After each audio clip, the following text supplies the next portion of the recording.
Aloha Friday on a Saturday night. I'm Eric DeCarlo. I'm tonight's speaker, one of the regulars on Aloha Friday, which is a program that was started by Brian and Peter McGaw to get people together and discuss minerals and just enjoy, some time together, informal time. And it's been really, really good, although Peter's been absent a lot lately. Just because Brian doesn't send out the messages telling me about it until like 2 hours before. Well, On Friday though? Yes. well, it is always on a Friday, and I'm very grateful to Brian that it's usually at 10 o'clock in the morning in Hawaii, so at least I'm up by then and can participate. So anyway, I'm going to start with this presentation here, talk a little bit about mineral collecting in the Hawaiian Islands. And my association is now Keiki Mineral Club, another one of Brian's brainstorming situations. And I used to be at the University of Hawaii before. So I'm going to talk a very little bit about the Hawaiian Islands. And, I'm a nerd, so you're going to get a little nerd speak about plate tectonics and hotspot theory. Then I'll go over the rocks and minerals that we do find in Hawaii. And I've got way too many slides on this, but at the end of the presentation, I have about a dozen or more slides on deep sea mineral deposits, which I may or may not present, depending on how hungry all of you are. And then, of course, I want to acknowledge the people. So I moved to Hawaii for that reason, to go surfing. Those are about 15 to 20 foot waves. As you can see, 20 years ago. No, I was not out that day. I was on the cliff watching.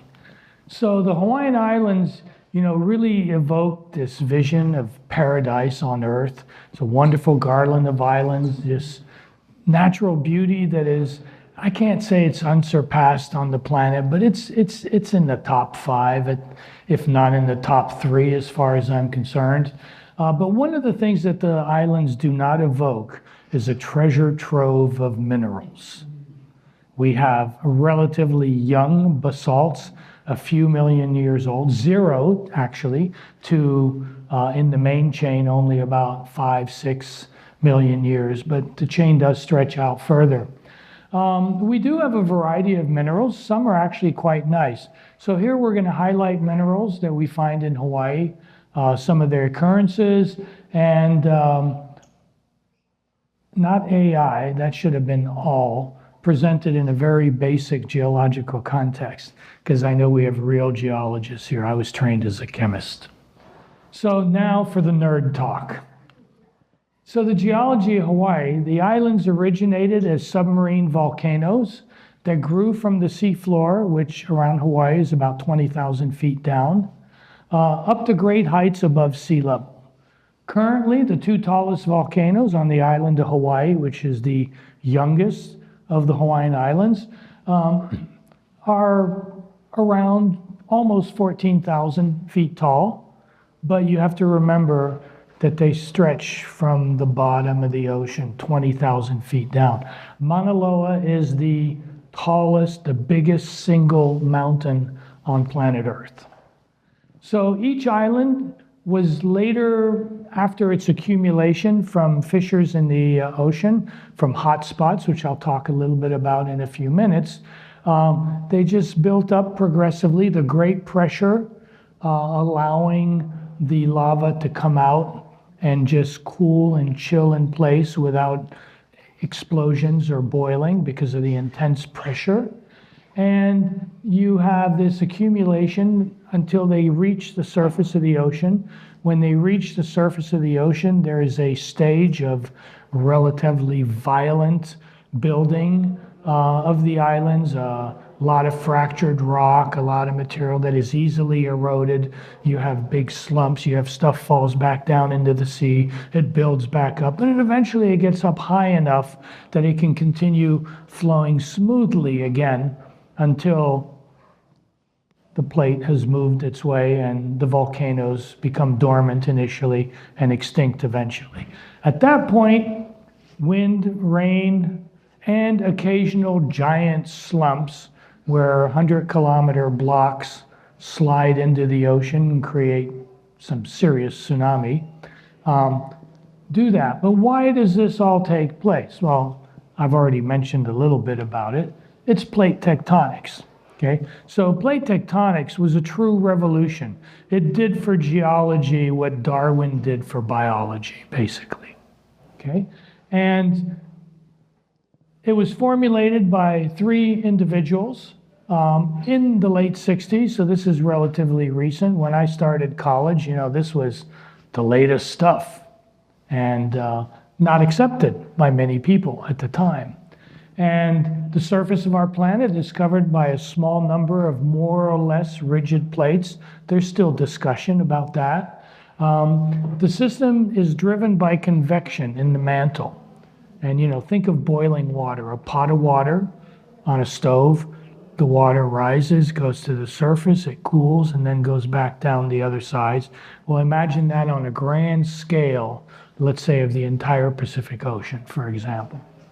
And these plates move, they drive the motion of the plates, which move on the surface of the Earth, and they interact at different boundaries. And these 3 types of boundaries are pretty much where all the tectonic activity on our planet occurs, or as a result of which it occurs. So the hotspot theory was used by Tuzo Wilson to explain the linear chains of islands that you see in the Pacific. So if you think of a plate that is moving like this, and you have a hot spot of magma deep in the earth below that is continuously bringing material up, you get fissures that are created. Lava accumulates, makes an island, but the plate is trucking along. Eventually, the hot spot's over here, and a new island forms. So the result for the Hawaiian Islands is this long chain starting over here at Kilauea volcano, and the age of the islands is superimposed on this diagram. The main Hawaiian Islands end over here, and then all of these have now been eroded and are mainly atolls, but you are going out to about 30 million years in this particular situation. So Loihi volcano is going to be the next Hawaiian island. I'm selling real estate futures if any of you are interested. Currently, it's about 1,300 meters below sea level. When I started my career, it was 1,000 meters below sea level. And in the 90s, there was a giant collapse of about 300 meters of the top. And then all of a sudden, we had hydrothermal vents all over the place on Loihi. And I was fortunate enough to go visit in the submarine a few years back. So it's very, very active. Loihi is kind of a long system. All the, oops, sorry, I'm going the wrong way. All of the hydrothermal vents were over here, but a few of them were discovered way down along this rift zone as well. So the rocks of Hawaii, the type and composition of the igneous rocks, it's pretty much almost all igneous rocks, are related to the different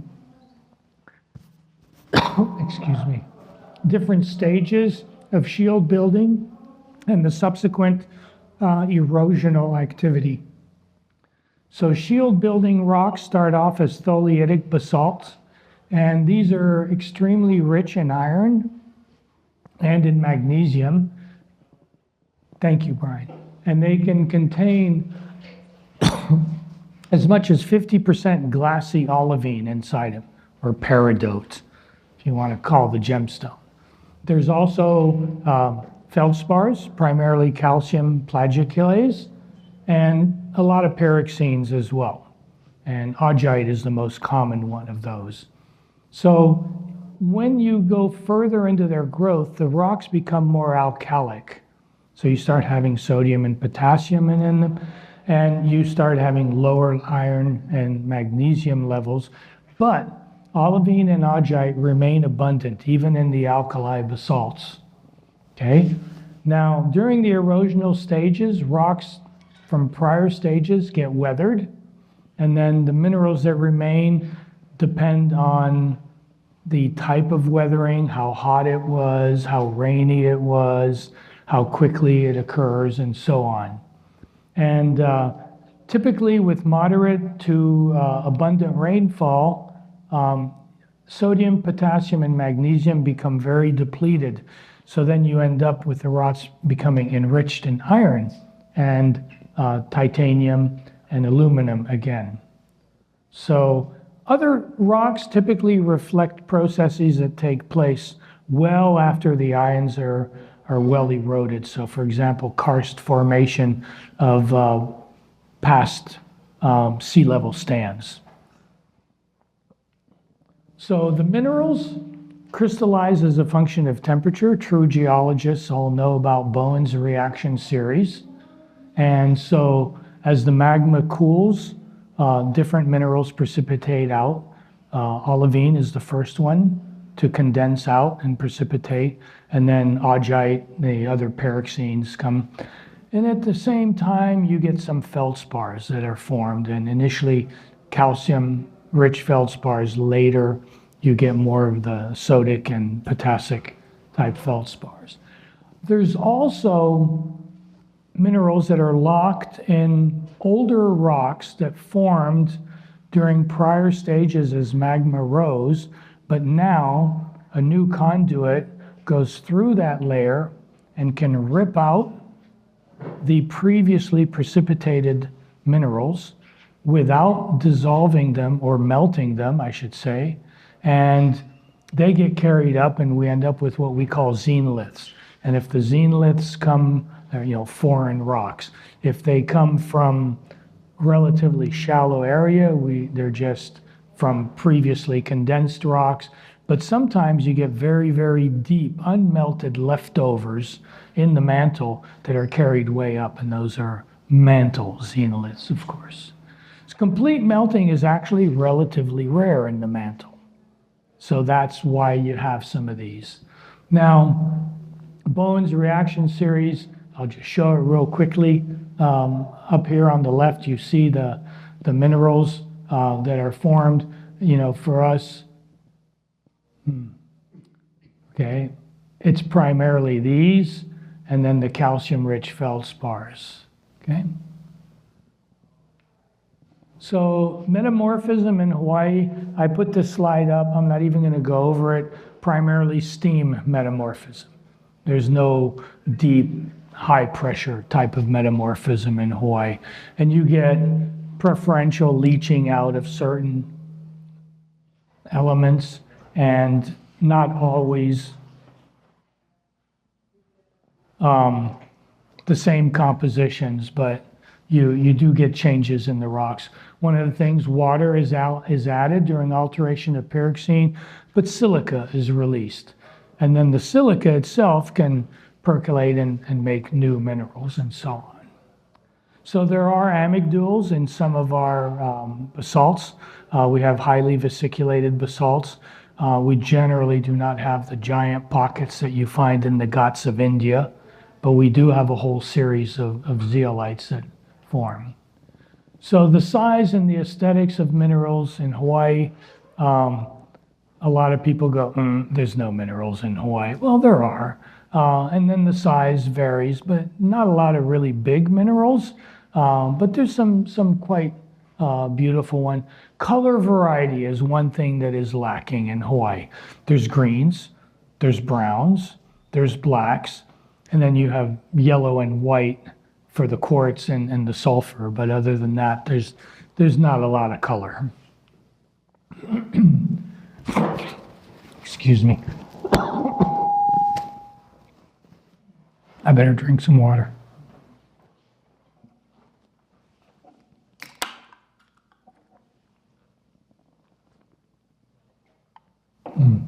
Much better.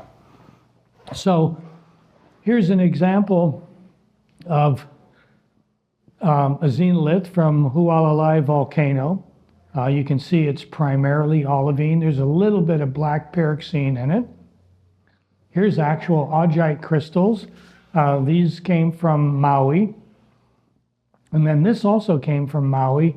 Very interesting calcium plagioclase forming in like starbursts. And that's pretty neat. I collected that particular specimen on a remote beach. So olivine is pervasive. Okay, so it's within the rocks. You see all the little green blebs through here. Highly vesiculated basalt. Here's a bunch of xenoliths that my daughter and I collected in about a half hour's time on the Big Island of Hawaii. And then this is a green sand beach, which is basically all olivine eroded out and forming a placer deposit. So Papakolea on the Big Island is a most well-known olivine sand beach, but surprisingly, this is right in Honolulu. So that, okay, augite. So here are the same specimens we were looking at a minute ago. Here's an example of the rock in which you find them. This is very, very dense rock. There's a nice crystal. And these guys typically weather out of these particular rocks. And then this one is from Oahu. And this is actually from a tuff on a post-erosional volcano very near Hanauma Bay, a famous snorkeling beach. And these are very lustrous. A lot of times they're multiple twins. They're not real big, but they're very, very pretty. And then this is where I collected the starburst calcium plagioclase in basalt on Maui, and that's the entire beach. And it's not really accessible except by helicopter. So this, on the other hand, is from Halawa Valley on Oahu, and in this case you have laths of calcium plagioclase instead of the starburst crystals. Not very nice looking in my opinion. And this is my daughter enjoying the sulfur vents on Kilauea volcano.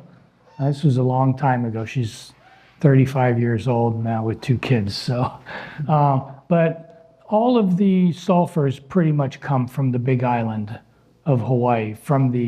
This is at Kilauea volcano. There's also vents on Hawaii, on Manoa, on the southwest rift zones that are much, much bigger than the vents here, but they're also very difficult to access. These you park about 50 feet away and walk in the path, and you get to enjoy the good smells and the good view. And the crystals that form here are actually pretty nice, but they're mostly acicular. And a couple of years back, one of my colleagues, friends from the Mineral Club in Hawaii, was on the Big Island, went into a little rock shop and suddenly found crystalline, well, this is crystalline too, but nice crystals, and that looked like this. And I have a suspicion of where they exactly came from, but the people there swore that they came from the East Rift Zone, some ways out from the limits of the national park. We'll leave it at that. And then here's a couple other pieces. This is one of my pieces, and there's one that has aragonite on it too. So those are really cool, but there weren't that many of these. I think all in all, there was maybe about 150 or so specimens that were collected. Quartz. So circulation of hydrothermal fluids through fractures in basalt. For example, Kapa'a Quarry is the actual volcanic pipe of the Ko'olau volcano on Oahu. And we had a chance to go and collect in there. There was a lot of mineralization in the walls of the quarry at the time. But where this car is right now is that lake. Maybe about another 150 to 200 feet down. So that's all gone now. But in this particular area here, what they're calling now phase 2, there were also a lot of mineralized veins, some with some really good zeolites in them. And so here's some of the quartzes. You can see readily the basalt, hosting it. So this was a fracture, and it basically filled. I mean, for people who are real quartz collectors, you're looking at this going, that's not very pretty, but it's not too bad for Hawaii. And then here's some other crystals. I found that particular one at the top right here. These crystals are about a couple centimeters each, maybe about this size. The whole plate is about 20 or so centimeters. This is another one that my friend John Bly has. And there's another one of mine. And then there's one that an old colleague from the university who's, I never saw this particular piece, but that's a particularly nice one. Now there's another location close to that same Kapa'a quarry where it's called Keolu Hills area, but there's one particular bump that's called Jasper Hill where there's also jasper, and then there's a layer of basalt, and then right at the boundary at the bottom of it with the dirt, you get these chalcedony mixed in with little quartz crystals, but mostly chalcedony, or you find little nodules. You can see the scale bar here. This is about a 5 centimeter nodule with small crystals. And then this is a superb Hawaii crystal owned by none other than Rob Levinsky. And I've never seen this piece. I would love to actually see it. So this is a photograph. This came from Olowalu Canyon on Maui. This is where they're now dumping all the waste from the burned out Lahaina. So I suspect this place will no longer be accessible. And then epidote is another mineral that we have. Typically, it's really, really small crystals, basically filling small or coating fractures, or as little sprays. This is a 2 millimeter field of view, so very small. But there was one discovery of larger floating crystals, one little pocket, found about 30 years ago, and then about 5 years ago, I was able to purchase them from Blake Barnett, actually, interestingly. And those are nice crystals and translucent as well. You can see the scale, but those are as big as they get. There has not been another find of those since that find 30 years ago. So the most famous zeolite in Hawaii is epistilbite, but it's tiny, tiny little crystals, also typically from Kailua. But things like analcime and lamantite you can get in larger crystals. Here's from Kapa'a Quarry again. We have about 1 or so centimeter diameter analcime crystals, and then with a little quartz on it.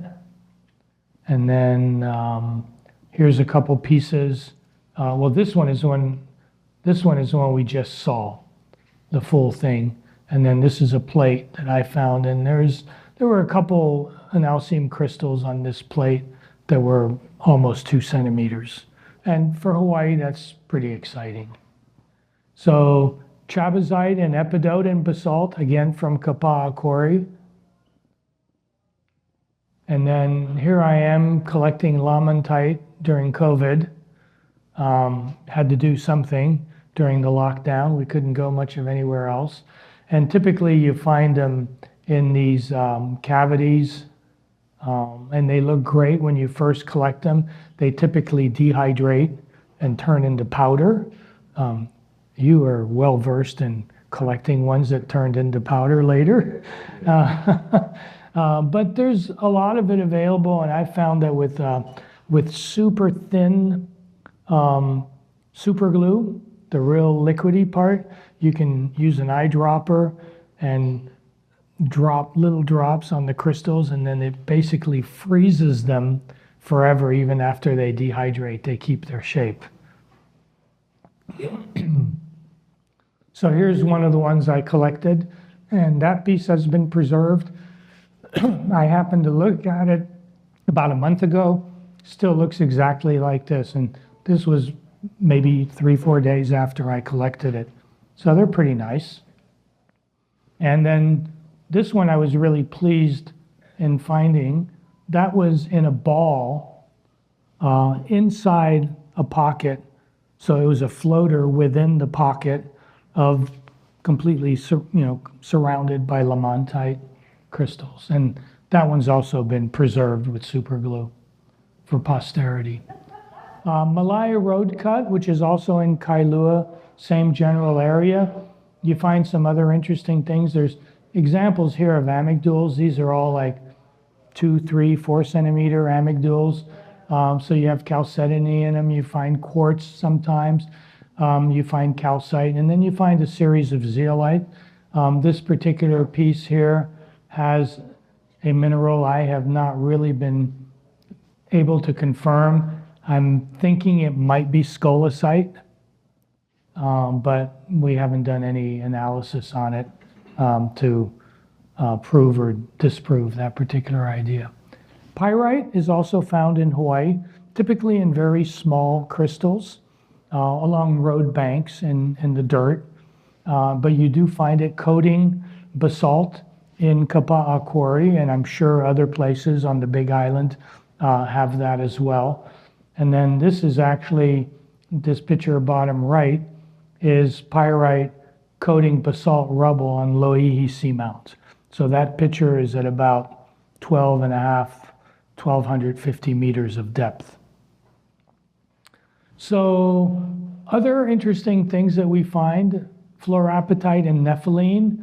The walls of Moilili Quarry, which are right at the University of Hawai'i, consist of a nepheline melilite, and it's rich in cavities as well, and you find some pretty cool stuff there. These are all specimens that I collected there. And, for Hawaii, you find something like this, you're pretty excited. And then these are micrographs taken by Doug Merson of some of the crystals. So with good photography, you can get some really nice stuff to look at. So here is karstized caves. We've had changes in sea level over, thousands and tens of thousands of years. So we have different terraces, and we also have a lot of coral reefs and sandy beaches in Hawaii. And when sea level changes, some of these become subaerially exposed when sea level drops. And then because of the frequent rain that we get in Hawaii, the abundant rain, they start becoming karstized. And so these photos are from basically the year 99 to 2001, where a fairly large cave was discovered up in Laie. And we collected a lot of these. And the quarry foreman said, you don't tell anybody about this because the state will prevent us from continuing to exploit this quarry. So we basically took everything that we could, and then they blew up whatever was left and used it for construction fill and stuff like that. And then I was lucky, I made friends with the quarry manager, who would let me in on Saturday afternoons after the work crew left. And this is, again, this is my daughter. So she was about 10, 11 years old at the time, collecting a boulder. There's a nice cavity in there, and there we get the crystalline calcite and aragonite, and you can see it kind of has different forms, and it's pretty neat. And there's a lot of sparry calcite as well. So here's the specimen size range. I've had specimens that are basically a little bit bigger than thumbnails, small miniatures. This particular piece, that's after I trimmed it down. When I collected it, I could lift it out of my car, or I lift it into and out of my car. When I went to go trim it, I was no longer able. I was much older, able to pick it up by myself anymore. Had to have some friends, and then we trimmed it down to, a little bit bigger than a foot. And it was a lot of fun. Here's some specimens. These have all been published in Rocks and Minerals in 2017, when Brian and I wrote an article about minerals from Hawaii. So these are all from Laie Quarry and displaying different morphologies, including speleothems, and then, nice little cavities. And then this was a knob sticking out on the wall of one of the caves that literally 10, 15 feet away, you had just stalactites and stalagmites and flow stones. So very interesting. On the other side of the island, this was a reef, and basically this rock here I found, and it's pseudomorph after coral, and it's calcite pseudomorphed after aragonite, because most of the reef building corals in Hawaii produce aragonite. And then this is showing this was right where a fracture was, and you can still see the relic structure of the coral. Here's some aragonite from Waimanalo Quarry. And then here is a piece of recrystallized reef from East Maui, where the aragonite matrix ended up coming back out as botryoidal calcite. Gypsum is a renewable resource in Hawaii because we have trade winds that blow all the time, very salty trade winds, and when it rains, that salt spray percolates down into the ground, and wherever you have black or gray clay, not the red clay that is mostly prevalent in Hawaii, you find these pieces, and you have, the typical gypsum roses. Sometimes you have nice twins, and then this is a fishtail twin. Of course, the fishtail is it's in this direction, not this one, with multiple regrowth. This is the biggest piece I've ever found. It's about 15 centimeters. So it's a pretty good size piece as well. So what's the time? How hungry are we?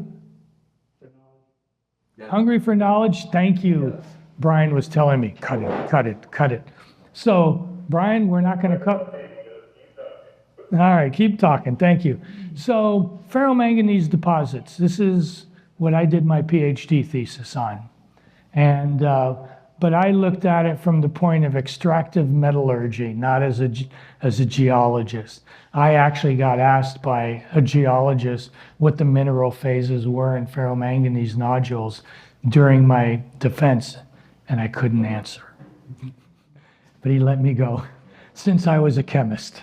But nodules in crust are typically mixed metal oxyhydroxide, primarily of iron and manganese, in which trace elements have accumulated, have become enriched: copper, nickel, cobalt, rare earth elements, also even platinum, gold, so a lot of value in them. They occur anywhere the nodules are on the sea floor. They're literally little balls, and they wonder why they stay at the surface. And the upper surface, you have mineral accumulation by direct precipitation from seawater, and under it you have a diagenetic remobilization of manganese in the sediments, which works its way up and precipitates out just as it gets to the oxic anoxic interface, because the sediments are fairly anoxic when they're organic rich. So the nodules you can find from a few hundred meters of depth. I've actually found a spark plug that had a nodule around it. It was the nucleus for a nodule. So they can grow fast, and it was very close to a sewage treatment plant. So I think that was the organic matter diagenesis in the sediments there was causing very rapid accumulation. And you can go all the way down to 5,000 meters. The Chinese, the Japanese, and the US, the Germans have all staked out big claims in the open ocean where they're going to allegedly mine It'll be total environmental devastation. The biologists who study this are primarily concerned about small critters, but they are critters, and it's going to be pretty tough. One of my colleagues developed a in situ method for processing these nodules based on the methods I developed on a bench scale in the laboratory, and we dubbed his method the death tent method. So the other ones, the crusts, actually accumulate on rocky outcrops. And those accumulate from direct precipitation of seawater, from seawater. So those are enriched more in iron than manganese, whereas the nodules have about as much manganese as they have iron. Typically, the crusts have about the same amount of manganese as iron, whereas the nodules will typically have 20 times more manganese than they have iron, a few percent iron and up to 40% manganese in them.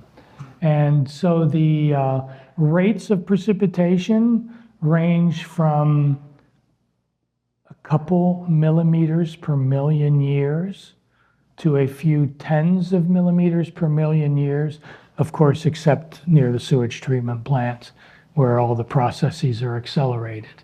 And so the crusts tend to be enriched in cobalt and nickel because those are attracted to iron oxyhydroxides. The nodules are more enriched in copper because that's attracted by the mineral phase called todorokite, which is a tunnel structure. And the crusts typically have just basic iron ferrihydrite and pretty much amorphous iron oxide phases.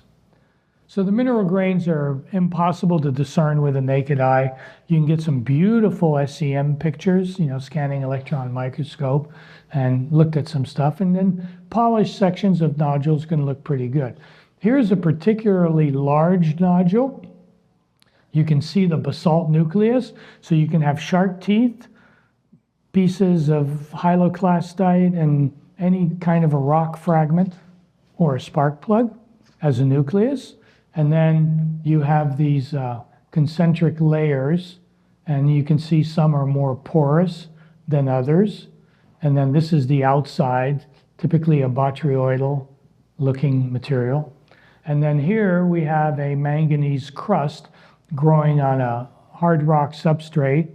And then you have some very porous material. Here we have a phosphate-enriched layer. So that's one of the reasons they're interesting as well. And then here you have almost pure, combination of ferrihydrite and then the manganese phase is delta MnO2. And this is a crust from about 4,000 meters deep. This photograph was pretty much exactly 40 years ago when I was 30. And so looking a little bit different than I look now. So then the last thing that I want to cover are the hydrothermal minerals. And these come from deep circulation of seawater into the cracks of the volcanic edifice, and it heats them up. So this is the same processes that happen at the mid-ocean ridges where you have the black smokers. And most of the time on Loihi, these are some sub-pictures, you have these kind of cracks, and the temperature of the fluids here range from 25 to maybe 80 degrees Celsius. Keep in mind the seafloor is at about 2 to 3 Celsius, so that's still pretty warm water. And then here we have, of course, the very famous black smokers. This was the culminating experience for me of my professional career. In 2017, I got to dive on the vents off of Costa Rica at 10 North on the East Pacific Rise. Really cool stuff. And if you come to my room in G1, I actually have some specimens of that stuff to show if anybody is interested in looking at them. So I'm not going to go into this, but the typical hydrothermal vent distributions are either at hot spots like Hawaii or down here in the South Pacific as well. But mostly they're along the mid-ocean ridge system. So East Pacific Rise, Juan de Fuca Ridge, Mid-Atlantic Ridge. There's some down here in the Tonga Arc as well.